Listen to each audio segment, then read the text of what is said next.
sa santé. En mettant à disposition de l'association des zigotos cet atelier, la famille Hélène perpétue une tradition.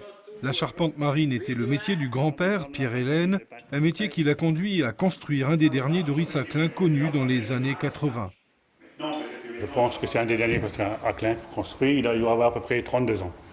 On en parle souvent, hein, des Doris qui ont été réparés, même ici il y a des gens qui passent, même quand on va en ville, ils expliquent les histoires de l'ancien temps, comment ça se passait et tout ça.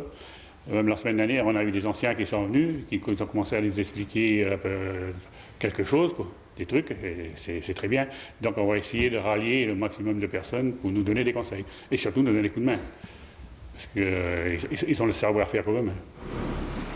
Pour leur part, les zigotos ne vont plus seulement ramer.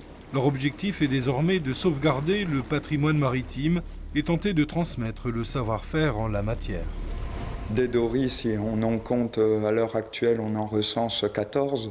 Et l'idée, c'est de pouvoir maintenir ces embarcations en vie et que dans quelques années, on en est encore en état de navigation.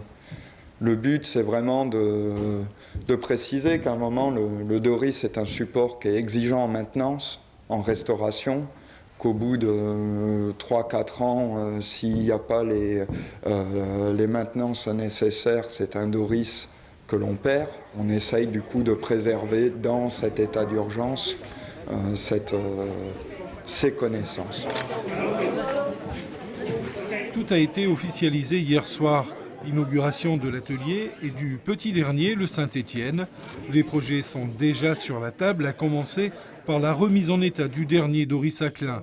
Et là, c'est toute une expédition qui s'annonce. L'embarcation devra être ramenée des îles de la Madeleine pour être restaurée, transmettre, sauvegarder des valeurs fortes et importantes que les zigotos auront à cœur de partager. Cet atelier n'est pas qu'un simple atelier. C'est un atelier qui, avec le temps, on le souhaite, deviendra un lieu de ressources, de référence, pour pouvoir continuer à récoller un certain nombre de données dans la charpente et la connaissance de l'architecture navale, pour pouvoir le transmettre, pour pouvoir accompagner notamment des propriétaires d'embarcations traditionnelles ou de Doris.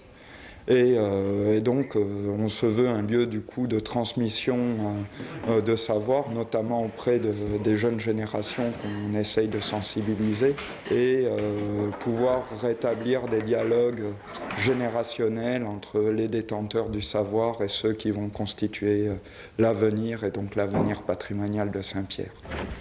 La mise en valeur sera également au programme. Pour exemple, quelques Doris devraient l'été prochain retrouver une place aux Salines, voire reprendre une activité tournée vers l'agrément.